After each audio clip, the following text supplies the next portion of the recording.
Hello అండి, అందరికీ నమస్తే. నేను దిలీప్ కుమార్. ఈరోజు డిఫరెంట్ కైండ్ ఆఫ్ సాయిల్స్లో ఎలాంటి ఫౌండేషన్స్ ఆ పద్ధతిని తీసుకోవాల్సి వస్తుంది అనే విషయాల గురించి తెలుసుకునే ప్రయత్నం చేద్దాం. యాక్చువల్గా మనకి గ్రౌండ్ అనేది ప్రజెంట్లీ ఉన్న సిచ్యువేషన్స్లో డిఫరెంట్ ప్లేసెస్లో డిఫరెంట్ కైండ్ ఆఫ్ సాయిల్స్ అనేవి ఉంటాయి. సో వీటిలో ఒకటి black cotton soil, 2 rocky and hard strata, 3 మొరం. ఈ రాకీ అండ్ హార్డ్ స్ట్రేటా అనేది తీసుకుంటే అందులో హార్డ్ రాక్ ఉంటుంది, అలాగే సాఫ్ట్ డిసింటిగ్రేటెడ్ రాక్, అలాగే మొరం. Black cotton soil again in different places it will be in different properties. కొన్ని ప్రదేశాల్లో బ్లాక్ కాటన్ సాయిల్ అనేది సర్టెన్ డెప్త్ వరకు ఉంటుంది, కానీ అది కోస్టల్ ఏరియాలో వచ్చినప్పుడు అటువంటి ప్రదేశాల్లో అది maximum depth only black cotton soil మాత్రమే ఉంటుంది. హార్డ్ స్ట్రైట్ అనేది మనం ఎంత డెప్త్ వెళ్ళినా కూడా రాదు. సో అలాంటి కండిషన్స్ని బట్టి ఏ కండిషన్స్కి ఎలాంటి సాయిల్ సూటబుల్గా ఉంటుందో అనేది ఎంచుకుని మనం ఫౌండేషన్ని డిజైన్ చేసుకోవాల్సిన అవసరం ఉంటుంది. ఇది సాయిల్ బేరింగ్ కెపాసిటీ అనేటువంటి ఒక ప్రక్రియ ద్వారా సాయిల్ యొక్క strength, safe bearing capacity of the soil ఎంత ఉంది అనేది తెలుసుకుని దానికి తగ్గట్టుగా ఫౌండేషన్ డిజైన్ అనేది మనం యూజువల్గా చేసుకుంటాము.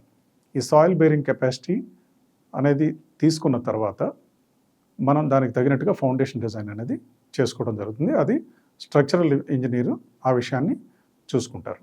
కాకపోతే ఈ యొక్క బ్లాక్ కాటన్ సాయిల్స్లో ఫౌండేషన్ చేసే పద్ధతులు 2 విధాలుగా ఉంటాయి. ఒకటి పైల్ ఫౌండేషన్, రెండవది రాఫ్ట్ ఫౌండేషన్.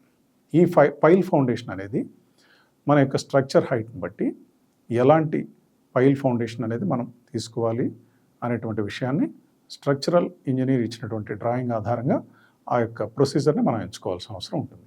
యూజువల్గా పైల్స్ విత్ పైల్ క్యాప్స్ అనేవి తీసుకుని ఆ ప్రొసీజర్లో చేసుకుంటాము. Up to plinth beam level pile foundation cash చేసుకున్న తర్వాత దానిపైన ప్లింత్ బీమ్ వేసుకుని యాజ్ ఇట్ ఈస్గా ఫర్దర్గా స్ట్రక్చర్ని మనం రీచ్ చేసుకుంటాము. అలాగే కొన్ని ప్రత్యేకమైనటువంటి కండిషన్స్లో మనము entire area of the plot need to be excavated and removed. The soil is to be removed.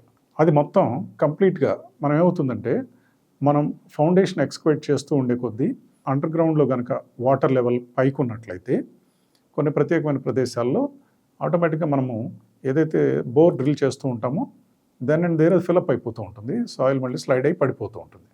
So అలాంటి కొన్ని ప్రత్యేకమైన కండిషన్స్లో ఆ యొక్క పైల్ ఫౌండేషన్ ఎక్స్కవేట్ చేయడం సాధ్యపడదు కనుక మొత్తం ఎంటైర్ ప్లాట్ ఏరియాని టు సర్టెన్ డెప్త్ టోటల్గా మనము ఆ ఎర్త్ మొత్తం బ్లాక్ కాటన్ సాయిల్ మొత్తాన్ని రిమూవ్ చేసి దానిపైన రాఫ్ట్ ఫౌండేషన్ అనేటువంటి విధానాన్ని మనం తీసుకోవాల్సిన అవసరం ఉంటుంది. ఈ రాఫ్ట్ ఫౌండేషన్ వేసుకునేటప్పుడే మన యొక్క కాలం ఫుటింగ్స్ ఎక్కడెక్కడైతే as per building marking plan మనము ఆ యొక్క కాలమ్స్ని అక్కడ ప్లేస్ చేసుకుని దానికి తగిన విధంగా రీఎన్ఫోర్స్మెంట్ ఏర్పాటు చేసుకుని ఆ యొక్క రాఫ్ట్ ఫౌండేషన్లో కాంక్రీట్ వేసుకుని ఆ తర్వాత కాలమ్స్ని యథావిధిగా మనం రేజ్ చేసుకునే ప్రయత్నం చేస్తాం. ఇది బ్లాక్ కాటన్ సాయిల్లో తీసుకోవాల్సిన పద్ధతి.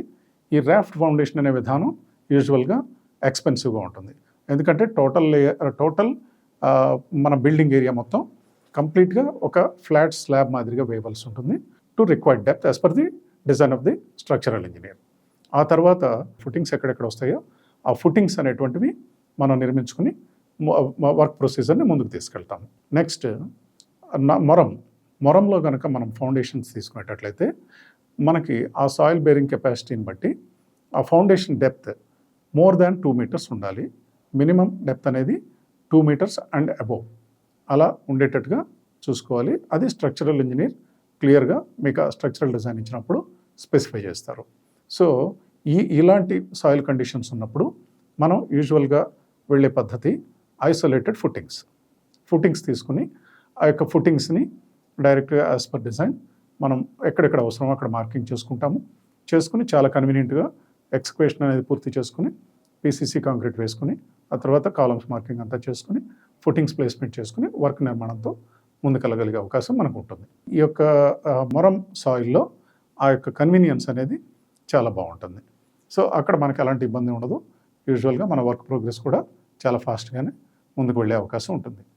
అలాగే మూడో విధానం వచ్చేసరికి థర్డ్ ప్లేస్ ఎక్కడంటే హార్డ్ స్ట్రేటా ఉండిన చోట హార్డ్ రాక్ ఏదైతే ఉంటుందో హార్డ్ రాక్ అనేది స్పెషల్ మెథడ్స్లో మనము దాన్ని ఎక్స్కవేషన్ చేయవలసి ఉంటుంది.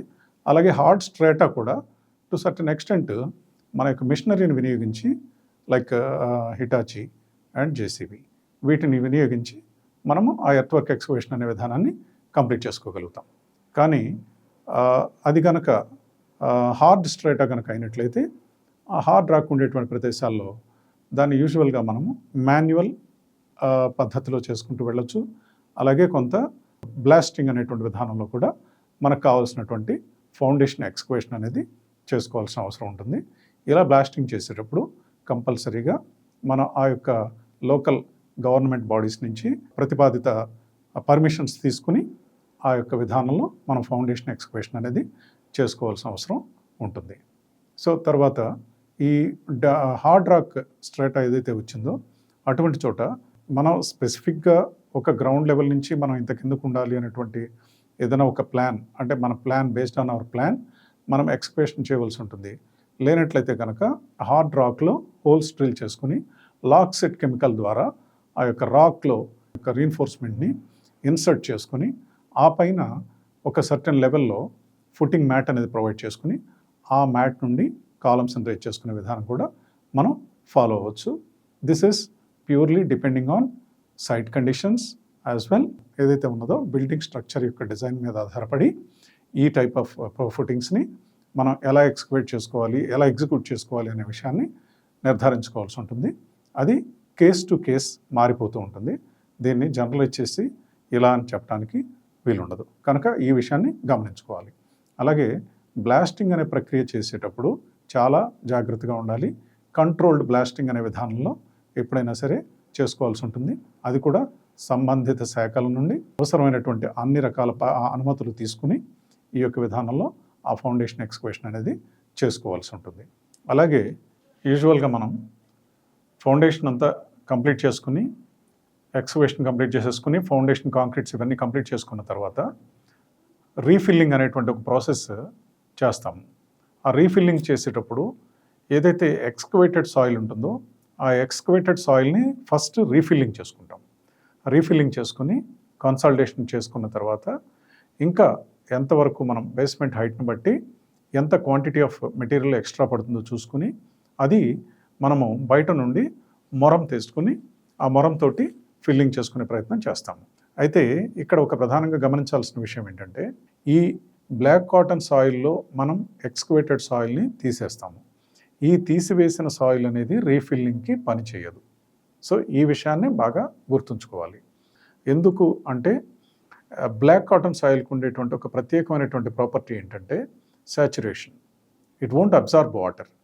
ఒక ఎక్స్టెంట్లో వాటర్ని అబ్జార్బ్ చేసుకున్న తర్వాత సాచురేట్ అయిపోతుంది. It will become slushy and it won't allow water percolate through the soil. Water stagnate అవుతాయి.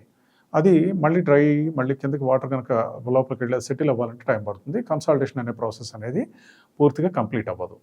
సో అలాంటి కండిషన్స్లో తర్వాత లేటర్ డేట్ సెటిల్మెంట్స్ అవ్వటము, ఫ్లోరింగ్స్ అనేవి షింక్ అవ్వటము, ఇలాంటి సమస్యలు మనం ఎదుర్కొనే అవకాశం ఉంటుంది. కనుక యూజువల్గా మనం ఏదైతే ఈ యొక్క బ్లాక్ కాటన్ సాయిల్ని ఎక్స్కవేట్ చేసి తీసి పక్కన పెట్టేస్తామో that cannot be used for refilling and we need to go with the adequate soil which is required for the refilling of the foundations. ఈ విషయాన్ని ప్రధానంగా గుర్తుంచుకోవాలి. సో అలాగే రాక్కి హార్డ్ రాక్ ఉండేటువంటి స్ట్రేటాలో మనం కనుక ఫౌండేషన్ ఎక్స్కవేషన్ చేసుకుని అదంతా చేసినప్పుడు కూడా ఏదైతే హార్డ్ రాక్ ఇప్పుడు మనం ఎక్స్కవేట్ చేసి లేదా రాక్ కటింగ్ అనేది చేసి మనం ఫౌండేషన్ డెప్త్ని రీచ్ అవుతామో అక్కడ కూడా అలాంటి కండిషన్స్లో కూడా ఈ రాక్ని మనము రీఫిల్లింగ్ అనేటువంటి ప్రాసెస్లో వినియోగించలేము. ఈ రాక్ అండ్ సాయిల్ మిక్స్డ్గా ఉంటుంది కనుక ఏదైతే రెడ్ సాయిల్ లేదా మొరం అలాంటి మెటీరియల్ ఏదైతే ఉంటుందో ఆ రిక్వైర్మెంట్కి మనం ఫిల్ చేసుకునే రిక్వైర్మెంట్కి సూటబుల్గా ఉండేటువంటి మెటీరియల్ మాత్రం రీఫిల్లింగ్కి వినియోగించుకుని ఈ ఏదైతే బ్రేక్ చేసినటువంటి రాళ్ళు అవి ఉన్నాయో అలాంటివన్నీ కూడా ఆ బౌల్డర్స్ అన్నీ మనము సాధారణంగా వాటిని మన సైట్లో నుంచి బయటికి ఎక్కడో చోట వేరే చోట డంపింగ్కి పంపించేస్తాము. సో ఈ విషయాన్ని గుర్తుంచుకుని మనం దానికి తగినట్టుగా ప్లాన్ చేసుకోవాలి. ఆ రీఫిల్లింగ్ అనేటువంటి మెటీరియల్ మటుకు కంపల్సరీగా ఏదర్ శాండ్, అలాగే సిల్ట్ శాండ్ అని దొరుకుతుంది, సిల్ట్ శాండ్ కూడా యూస్ చేసుకోవచ్చు రీఫిల్లింగ్లో, అలాగే మొరం. ఈ 3 ఐటమ్స్ని మనం రీఫిల్లింగ్ అనేటువంటి ప్రాసెస్లో వినియోగించుకుంటాము. సో ఈ మూడిట్లో మనకు అక్కడ మన యొక్క ప్రాంతాన్ని బట్టి ఏ మెటీరియల్ యూస్ చేసుకుంటే మనకి కాస్ట్ ఎఫెక్టివ్నెస్ అనేది ఉంటుందో అది చూసుకుని దానికి తగినట్టుగా ప్లాన్ చేసుకుని ఆ యొక్క మెటీరియల్ అందులో మనం రీఫిల్ చేసుకోవడానికి వినియోగించుకోవడం వల్ల మనము ఆ యొక్క పనిని పూర్తి చేసుకునే అవకాశం అనేది ఏర్పడుతుంది. అలాగే మరిన్ని విషయాలు మనం మరో వీడియోలో తెలుసుకునే ప్రయత్నం చేద్దాం. ఈ వీడియో కనుక మీకు నచ్చినట్లయితే please like, share and subscribe. Quote of the day: happiness is not something ready-made. It comes from your own actions. Thanks for watching.